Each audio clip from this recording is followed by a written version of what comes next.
നിങ്ങൾക്കറിയാം, ഷെക്കെമിൽ നിന്നും ചതിയിൽ കൂട്ടിക്കൊണ്ടുവരപ്പെട്ട ഹേറോദേസിൻ്റെ കാരാഗൃഹത്തിൽ കഴിയുന്ന ജോൺ മരണം പാർത്ത് കഴിയുകയാണ്. കാരണം അയാൾ ഒരിക്കലും അസത്യത്തിനോ ഒത്തുതീർപ്പിനോ കൂട്ടുനിൽക്കുകയില്ല. അവൻ്റെ ജീവൻ തകർക്കപ്പെട്ടേക്കാം, അവൻ്റെ ശിരസ് വിച്ഛേദിക്കപ്പെട്ടേക്കാം. എന്നാൽ അയാളുടെ സത്യസന്ധതയെ തകർക്കാൻ ആർക്കും കഴിയുകയില്ല. അവൻ്റെ ആത്മാവിനെ സത്യത്തിൽ നിന്നും വിച്ഛേദിക്കാൻ പറ്റുകയില്ല.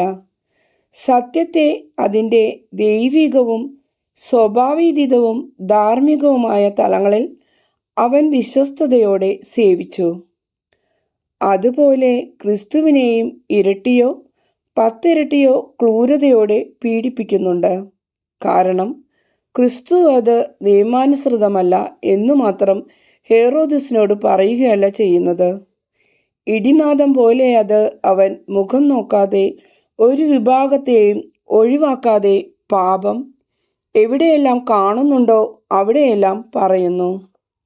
ദൈവനാമത്തിലും ദൈവമഹത്വത്തിനുമായാണത് പറയുന്നത്. അതെങ്ങനെ സംഭവിക്കും? ഇസ്രയേലിൽ ഇനിയും ദൈവദാസന്മാർ അവശേഷിച്ചിട്ടില്ലേ? ഉണ്ട്. എന്നാൽ അവർ വിഗ്രഹങ്ങൾ മാത്രം. വിപ്രവാസികൾക്ക് ജെറമിയ എഴുതിയിട്ടുള്ള കത്തുകളിൽ ഈ കാര്യവും കാണുന്നു. നിങ്ങളുടെ ശ്രദ്ധ ആ കാര്യത്തിലേക്ക് ഞാൻ ക്ഷണിക്കുകയാണ്. കാരണം പുസ്തകത്തിലെ ഓരോ വാക്കും ഓരോ പാഠമാണ്. അന്നത്തെ ഒരു സംഭവത്തിൻ്റെ പശ്ചാത്തലത്തിലാണ് അത് എഴുതപ്പെട്ടതെങ്കിലും ഭാവിയിൽ സംഭവിക്കാനിരിക്കുന്ന കാര്യങ്ങളെയും അത് ബാധിക്കുന്നുണ്ട്. ഇപ്രകാരം എഴുതപ്പെട്ടിരിക്കുന്നു: നിങ്ങൾ ബാബിലോണിൽ പ്രവേശിക്കുമ്പോൾ സ്വർണം, വെള്ളി, കല്ല്, തടി ഇവ കൊണ്ടുണ്ടാക്കിയിട്ടുള്ള ദേവന്മാരെ കാണും. നിങ്ങൾ ജാഗ്രതയുള്ളവരായിരിക്കണം. വിദേശികളായ അവരെ അനുകരിക്കരുത്. അവരുടെ ദേവന്മാരെ ഭയപ്പെടുത്തുകയുമരുത്. നിങ്ങളുടെ ഹൃദയത്തിൽ ഇങ്ങനെ പറയുക: കർത്താവേ, അങ്ങേ മാത്രമേ ഞങ്ങൾ ആരാധിക്കുകയുള്ളൂ. ആ വിഗ്രഹങ്ങളെക്കുറിച്ച് സവിസ്തരം പ്രതിപാദിക്കുന്നുണ്ട്. കൊത്തുപണിക്കാരൻ നിർമ്മിച്ചിരിക്കുന്ന നാക്കുപയോഗിച്ചവ അവയുടെ കള്ളപുരോഹിതരെ ശാസിക്കുന്നില്ല. ആ പുരോഹിതർ ചെയ്യുന്ന പ്രവൃത്തി വിഗ്രഹങ്ങളെ അണിയിച്ചിരിക്കുന്ന സ്വർണ്ണാഭരണങ്ങൾ ഊരിയെടുത്ത് വേശ്യകളെ ധരിപ്പിക്കുക, പിന്നീട് വേശ്യാവൃത്തിയുടെ വിയർപ്പ് പറ്റി അശുദ്ധമായിരിക്കുന്ന അതേ ആഭരണങ്ങൾ തിരിച്ചു കൊണ്ടുവന്ന് വിഗ്രഹങ്ങളിൽ ചാർത്തുക എന്നിവയാണ്. തുരുമ്പെടുത്തു പോകുന്നതും ചിതലരിക്കുന്നതുമായ വിഗ്രഹങ്ങൾ മനുഷ്യൻ കഴുകി വൃത്തിയാക്കി വസ്ത്രങ്ങൾ അണിയിച്ചാൽ മാത്രമേ അവ വൃത്തിയായിരിക്കൂ. സ്വയം ഒന്നും ചെയ്യാൻ അവർക്ക് ശക്തിയില്ല. അവരുടെ കയ്യിൽ ചെങ്കോലും കോടാലിയും കൊടുത്തിട്ടുണ്ടെന്ന് മാത്രം. പ്രവാചകൻ ഇങ്ങനെ പറഞ്ഞ് അവസാനിപ്പിക്കുന്നു: ആകയാൽ അവയെ നിങ്ങൾ ഭയപ്പെടരുത്. പൊട്ടക്കലം പോലെ ഉപയോഗശൂന്യമാണവ. അവയുടെ കണ്ണുകൾ നിറയെ പൊടിയാണ്, ദേവാലയത്തിൽ വരുന്നവരുടെ കാലിൽ നിന്നും പാറുന്ന പൊടി. കുഴിമാടത്തിൽ ശയിക്കുന്നവൻ്റേതുപോലെ ആ കണ്ണുകൾ പൂട്ടപ്പെടുന്നു. അഥവാ രാജാവിന് അപ്രീതി വരുത്തിയ ഒരുവൻ ഭയപ്പെട്ടു കണ്ണടയ്ക്കുന്നത് പോലെ. ആർക്കു വേണമെങ്കിലും അവയുടെ വിലപിടിപ്പുള്ള സമയങ്ങൾ മോഷ്ടിക്കാം. വിളക്കുകളുടെ പ്രകാശം അവ കാണുന്നില്ല. അതിനാൽ അവ ദേവാലയത്തിന് തുലാം പോലെ തന്നെ.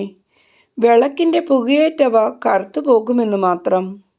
മൂങ്ങായും കുരുകിലും മറ്റു പറവകളും അവയുടെ തലയ്ക്കുമിതെ പറക്കുകയും അവയുടെ മേൽ കാഷ്ടമിടുകയും ചെയ്യുന്നു. അവയുടെ വസ്ത്രങ്ങൾക്കിടയിൽ പൂച്ച കിടക്കുകയും കടിച്ചു കീറുകയും ചെയ്യുന്നു. അതിനാൽ നിങ്ങൾ അവയെ ഭയപ്പെടരുത്. അവ മൃത്യമാണ്. സ്വർണം കൊണ്ട് അവക്കൊരു ഉപകാരവുമില്ല, ഒരു പ്രദർശനത്തിന് മാത്രമാണവ. ആഭരണങ്ങൾ മിനുക്കുന്നില്ലെങ്കിൽ വിഗ്രഹങ്ങൾക്ക് ഒരു ശോഭയുമില്ല. നീ അവരെ ഉണർത്തിയില്ല. വലിയ വില കൊടുത്താണ് അവ വാങ്ങിയിട്ടുള്ളത്. മനുഷ്യന് ഇഷ്ടമുള്ളിടത്തെല്ലാം അവയെ കൊണ്ടു നടക്കുന്നു. കാരണം അവക്കൊരു ശക്തിയുമില്ല. എന്നാൽ പിന്നെ ദൈവങ്ങളെന്ന് അവയെ വിളിക്കുന്നത് എന്തിന്? കാരണം അവയെ ആരാധിക്കുന്നവർ പണം കാഴ്ചവെക്കും, കപടമായ കർമ്മ അനുഷ്ഠാനങ്ങൾ നടത്തും. ഇതൊന്നും അവ നടത്തുന്നവരോ അത് കാണുന്നവരോ അറിയുന്നില്ല. നന്നായിട്ടോ മോശമായിട്ടോ പെരുമാറിയാലും അവയ്ക്ക് പ്രതികരിക്കാൻ കഴിവില്ല. രാജാവിനെ നിയമിക്കാനോ നിഷ്കാസനം ചെയ്യാനോ അവയ്ക്ക് കഴിവില്ല. സമ്പത്തോ ദുരിതമോ കൊടുക്കാൻ അവയ്ക്ക് കഴിവില്ല. മരണത്തിൽ നിന്ന് ഒരുവനെ രക്ഷിക്കാനോ ശക്തനായ ഒരുവനിൽ നിന്ന് മോചിപ്പിക്കാനോ അവയ്ക്ക് കഴിവില്ല. വിധവകളോടും അനാഥരോടും അവയ്ക്ക് ഒരലിവുമില്ല. അവ പർവ്വതങ്ങളിലെ കല്ലുപോലെ തന്നെയാണ്. ആ കത്ത് ഇങ്ങനെയെല്ലാമാണ് പറയുന്നത്. ഇപ്പോൾ നമുക്ക് വിഗ്രഹങ്ങളാണുള്ളത്. കർത്താവിൻ്റെ അണികളിൽ വിശുദ്ധന്മാരില്ല. അതുകൊണ്ടാണ് നന്മയ്ക്കെതിരെ തിന്മ ഉയരുന്നത്. വിശുദ്ധന്മാരല്ലാത്തവരുടെ ബുദ്ധിയെയും മനസ്സിനെയും തിന്മയുടെ കാഷ്ടം കൊണ്ട് മലിനമാക്കുന്ന സ്ഥിതി. വലിയ കുപ്പായങ്ങളുടെ അടിയിൽ വീട് വെച്ച് കഴിയുന്ന തിന്മ. അവർക്ക് ദൈവവചനം പ്രസംഗിക്കാൻ കഴിവില്ല. തീർച്ചയായും അവരുടെ നാവ് മനുഷ്യനിർമ്മിതമാണ്. അവർ മനുഷ്യൻ്റെ വാക്കുകൾ പറയുന്നു, എന്നാൽ സാത്താൻ്റെ വാക്കുകൾ പറയാത്തപ്പോൾ ദരിദ്രരെയും നിർദോഷികളെയും ബുദ്ധികെട്ട അവർ കുറ്റപ്പെടുത്തും. എന്നാൽ ശക്തന്മാരുടെ ദുർനടത്തങ്ങളിന്മേൽ അവർ മൗനം ദീക്ഷിക്കും, കാരണം അവരെല്ലാവരും ദുഷിച്ചു പോയിരിക്കുന്നു. ഒരേ കുറ്റത്തിന് പരസ്പരം കുറ്റപ്പെടുത്താൻ കഴിയുകയില്ല. അവർക്ക് അത്യാഗ്രഹമാണ്. ദൈവത്തെയല്ല മാമോനെയാണോ ഗ്രഹിക്കുന്നത്? ജഡികാസക്തിയുടെയും കുറ്റകൃത്യങ്ങളുടെയും പ്രതിഫലമായ സ്വർണം സ്വീകരിച്ചാണവർ ജോലി ചെയ്യുന്നത്. ഈ ഇടപാടിലെല്ലാം മോഷണവും ഊഹിക്കാവുന്നതിലധികമായ എല്ലാ പരിധികളെയും അതിലംഘിക്കുന്ന ദ്രവ്യാഗ്രഹവുമുണ്ട്. അവർ പൊടി കൊണ്ട് പൊതിയപ്പെട്ടവരാണ്. അത് അവരുടെ മേലിരുന്നു. വൃത്തിയുള്ള മുഖം കാണിക്കുന്ന അവരുടെ ഹൃദയം, അഴുക്കു നിറഞ്ഞ ഹൃദയം ദൈവം കാണുന്നു. വിദ്വേഷമാകുന്ന തുരുമ്പ് പിടിച്ച് ഭ്രമിച്ചിരിക്കുകയാണവർ. പാപമാവുന്ന പുഴു അവരിലുണ്ട്. തന്നെത്താൻ ശ്രമിച്ച് രക്ഷപ്രാപിക്കാൻ അവരെ കൊണ്ട് കഴിയുകയുമില്ല. സകല അധികാരവും ചെങ്കോലും വാളും ഉള്ളതുപോലെ അവർ ശാപവാക്യങ്ങൾ ഉച്ചരിക്കുന്നു. എന്നാൽ അവർ തന്നെ ശപിക്കപ്പെട്ടവരാണെന്ന് അവർ അറിയുന്നില്ല. സ്വന്തമായ അഭിപ്രായങ്ങളും വിദ്വേഷവും നിമിത്തം മറ്റുള്ളവരിൽ നിന്ന് ഒറ്റപ്പെട്ടു കഴിയുന്ന ഇവർ കുഴിമാടത്തിലെ മൃതശരീരങ്ങൾ പോലെയോ കാരാഗൃഹത്തിൽ കഴിയുന്നവരെ പോലെയാണ്. അഴികളിൽ അള്ളിപ്പിടിച്ച വല്ലവരും അവരെ തട്ടിക്കൊണ്ടു പോയെങ്കിലോ എന്ന് പേടിച്ച് കഴിയുന്നു. കാരണം മരണപ്പെട്ട അവർ ഇപ്പോഴും എന്തൊക്കെയോ ആണ്. മമ്മികളാണ്, വേറൊന്നുമല്ല. മമ്മികൾ കാഴ്ചയിൽ മനുഷ്യരെ പോലെയുണ്ട്, എന്നാൽ ശരീരം ഉണക്കക്കൊള്ളി പോലെ. ജീവൻ ആഗ്രഹിക്കുന്ന ഒരു ലോകത്തിൽ അവർ പുരാവസ്തുക്കളാണ്. ഒരു ശിശു അമ്മയുടെ പാൽ ആഗ്രഹിക്കുന്നത് പോലെ മരണത്തിൻ്റെ ദുർഗന്ധമല്ല, ജീവൻ നൽകാൻ കഴിവുള്ള ഒരാളെ ആഗ്രഹിക്കുന്ന ആ ലോകത്തിൽ അവർ മമ്മികളാണ്. അവർ ദേവാലയത്തിലാണ് ജീവിക്കുന്നത്. വിളക്കുകളുടെ പുക, അതായത് ബഹുമതികൾ, അവരെ കറുത്തതാക്കുന്നു. പ്രകാശം അവരുടെ മേൽ പതിക്കുന്നില്ല. എല്ലാവിധ ദുരാഗ്രഹങ്ങളും പറവകളും പൂച്ചകളും എന്ന പോലെ അവരിൽ കുടികൊള്ളുന്നു. അവരുടെ ദൗത്യത്തിൻ്റെ തീയെ സ്നേഹ അഗ്നിയുടെ ഭൗതികമായ പീഡനം അവരിൽ ഉളവാക്കുന്നില്ല. സ്നേഹത്തിൽ നിന്ന് അകലാനാണ് അവർക്ക് കഴിയുക. ദൈവസ്നേഹത്തിൻ്റെ അഗ്നി അവരിൽ കത്തുന്നില്ല. സഹോദര സ്നേഹം അതിൻ്റെ സ്വർണപ്രഭയോടെ അവരണിയുന്നില്ലാത്തതുപോലെ തന്നെ. രണ്ട് രൂപവും രണ്ട് ഉറവിടങ്ങളിലുമുള്ള സ്നേഹം, ദൈവസ്നേഹവും സഹോദര സ്നേഹവുമാണ് അതിൻ്റെ രൂപം. ദൈവത്തിൽ നിന്നും മനുഷ്യരിൽ നിന്നുമുള്ളവ. ഇതാണ് അതിൻ്റെ ഉറവിടം. സ്നേഹിക്കാത്ത മനുഷ്യനിൽ നിന്ന് ദൈവം പിൻവാങ്ങുന്നു. അങ്ങനെ ആദ്യത്തെ ഉറവിടം ഇല്ലാതാകുന്നു. മനുഷ്യൻ ദുഷ്ടനായ ഒരു മനുഷ്യനിൽ നിന്നും പിന്മാറും. അങ്ങനെ രണ്ടാമത്തെ ഉറവിടവും നിലയ്ക്കും. സ്നേഹമില്ലാത്ത ഒരു മനുഷ്യന് ഒന്നും ഇല്ലാതാകുന്നു. ശപിക്കപ്പെട്ട ഒരു വിലയ്ക്ക് വാങ്ങപ്പെടുവാൻ അയാൾ അനുവദിക്കുന്നു. ലാഭവും അധികാരവും എവിടെ കിട്ടുമോ അവിടേക്ക് നയിക്കപ്പെടാനും അനുവദിക്കുന്നു. പാടില്ല, ഇത് ശരിയല്ല. ഒരു മനസാക്ഷിയെ വാങ്ങാൻ എത്രയധികം പണമുണ്ടെങ്കിലും സാധ്യമല്ല. പ്രത്യേകിച്ച് ഒരു പുരോഹിതൻ്റെയോ അധ്യാപകൻ്റേതോ ദൈവകൽപ്പനകൾക്ക് വിരുദ്ധമായിട്ടുള്ള പ്രവൃത്തികൾക്ക് പ്രേരിപ്പിക്കുന്ന ഭൂമിയിലെ ഏതു വൻകാര്യത്തോടും ഇണങ്ങി ചേരാവുന്നതല്ല. അത് ആധ്യാത്മികമായ കഴിവുകേടാണ്. ഇപ്രകാരം എഴുതപ്പെട്ടിരിക്കുന്നു: കർത്താവിൻ്റെ അണികളിലേക്ക് ഒരു ഷണ്ഡനെ സ്വീകരിക്കുന്നത് പ്രകൃതിയാൽ ഷണ്ഡനായ ഒരാളെ ദൈവജനത്തിൽ ചേർക്കാൻ പാടില്ല എങ്കിൽ ആധ്യാത്മികമായി ഷണ്ഡനായിരിക്കുന്ന ഒരുവന് കർത്താവിൻ്റെ പുരോഹിതനാകാൻ കഴിയുമോ? ഞാനിത് പറയുന്നതിൻ്റെ കാരണം അനവധി പുരോഹിതരും അധ്യാപകരും കുറ്റകരമായ ആധ്യാത്മിക ഷണ്ഡത്വം ബാധിച്ചവരാണ്. ആധ്യാത്മികമായ പൗരുഷം അവർക്കില്ല. ഇങ്ങനെ വളരെയേറെ പേരുണ്ട്. ചിന്തിക്കൂ, നിരീക്ഷിക്കൂ, താരതമ്യപ്പെടുത്തൂ. നമുക്ക് ധാരാളം വിഗ്രഹങ്ങളുണ്ടെന്ന് നിങ്ങൾ കാണും. എന്നാൽ നന്മയാകുന്ന ദൈവത്തിൻ്റെ പുരോഹിത ശുശ്രൂഷകൾ വളരെ കുറവാണ്. അതുകൊണ്ടാണ് വിശുദ്ധ പട്ടണങ്ങളൊന്നും ഇപ്പോൾ വിശുദ്ധമല്ലാത്തത്. ഇസ്രയേലിൽ ഇപ്പോൾ ബഹുമാന്യമായ ഒന്നും തന്നെയില്ല. വിശുദ്ധരല്ലാതായി തീർന്നിരിക്കുന്നവരുടെ വിദ്വേഷ നിമിത്തം ഇസ്രയേലിലെ വിശുദ്ധർ മരിക്കുന്നു. എങ്കിലും ഞാൻ നിങ്ങളെ ക്ഷണിക്കുന്നു, വരൂ. നിങ്ങളുടെ ജോണിൻ്റെ നാമത്തിൽ ഞാൻ നിങ്ങളെ ക്ഷണിക്കുന്നു. അവൻ വിശുദ്ധനായതുകൊണ്ട് അവൻ വേദനിക്കുന്നു. അവൻ എനിക്ക് മുമ്പേ ഉള്ളവനായതുകൊണ്ട് അവനെ അടിക്കുന്നു. കാരണം കുഞ്ഞാടിൻ്റെ വഴിയിലെ അഴുക്ക് നീക്കാൻ അവൻ ശ്രമിച്ചു. ദൈവത്തെ സേവിക്കാൻ വരൂ, സമയം അടുത്തിരിക്കുന്നു. രക്ഷയ്ക്ക് തയ്യാറാകാത്തവരാകരുത്. വിധിച്ചിരിക്കുന്ന നിലത്ത് മഴ പെയ്യട്ടെ, അല്ലെങ്കിൽ എല്ലാം വ്യർത്ഥമാകും. ഹെബ്രോണിലെ ആളുകളായ നിങ്ങൾ നേതാക്കളാകണം. സക്രിയാസിനോടും ഏലീശായോടും കൂടെ ഇവിടെ താമസിച്ചിരുന്നവരാണ്.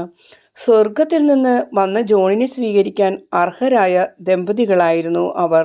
കൃപാവരത്തിൻ്റെ പരിമളം അവിടെ ശൈശവത്തിൻ്റെ നിഷ്കളങ്കതയാലും മരുഭൂമിയിൽ വസിക്കുന്ന അവസാനത്തെ മനുഷ്യൻ വരെയുള്ളവരെ അവൻ സ്നേഹിച്ചു. അവൻ്റെ സഹപൗരന്മാരായ നിങ്ങളെയും സ്നേഹിച്ചു. എല്ലാവർക്കും രക്ഷ കിട്ടണമേ എന്ന് അവൻ തീർച്ചയായും പ്രാർത്ഥിക്കുന്നുണ്ട്. രക്ഷയുടെ അർത്ഥം കർത്താവിൻ്റെ സ്വരം പിഞ്ചലണമെന്നും അവൻ്റെ വചനത്തിൽ വിശ്വസിക്കണമെന്നുമാണ്. പുരോഹിതന്മാരുടെ പട്ടണമായി സ്ഥലത്ത് നിന്ന് ഒരു സംഘമായി വന്ന് നിങ്ങൾ ദൈവത്തിന് സേവനം ചെയ്യുവിൻ. ഞാൻ കടന്നു പോകുകയാണ്. ഞാൻ നിങ്ങളെ വിളിക്കുകയും ചെയ്യുന്നു. നിങ്ങൾ വേശ്യകളെക്കാൾ താഴെയായി പോകരുത്. അവർക്ക് കാരുണ്യത്തിൻ്റെ ഒരൊറ്റ വാക്കുമതി. പഴയ ജീവിതത്തെ ഉപേക്ഷിച്ച് നന്മയുടെ പാതയിലേക്ക് വരാനുള്ള പ്രചോദനം ലഭിക്കാൻ. ഞാൻ വന്നയുടനെ ഇങ്ങനെയൊരു ചോദ്യം ഉന്നയിക്കപ്പെട്ടു: നിനക്ക് ഞങ്ങളോട് ഒരു പിണക്കമില്ലേ? പിണക്കമോ? ഇല്ല, എനിക്ക് നിങ്ങളോട് സ്നേഹമേയുള്ളൂ. എൻ്റെ ജനങ്ങളുടെ വലിയ സമൂഹത്തിൽ നിങ്ങളെയും കാണാൻ കഴിയുമെന്ന് ഞാൻ പ്രത്യാശിക്കുന്നു. പുതിയ ഒരു പുറപ്പാടിൽ സത്യമായിട്ടുള്ള വാഗ്ദത്ത ഭൂമിയിലേക്ക്, ദൈവത്തിലേക്ക് ഞാൻ ഇവരെ നയിക്കുന്നു. ദൈവരാജ്യത്തിലേക്ക് പ്രവേശിക്കാൻ ജഡികമോഹങ്ങളാകുന്ന ചെങ്കടൽ കടത്തുന്നു.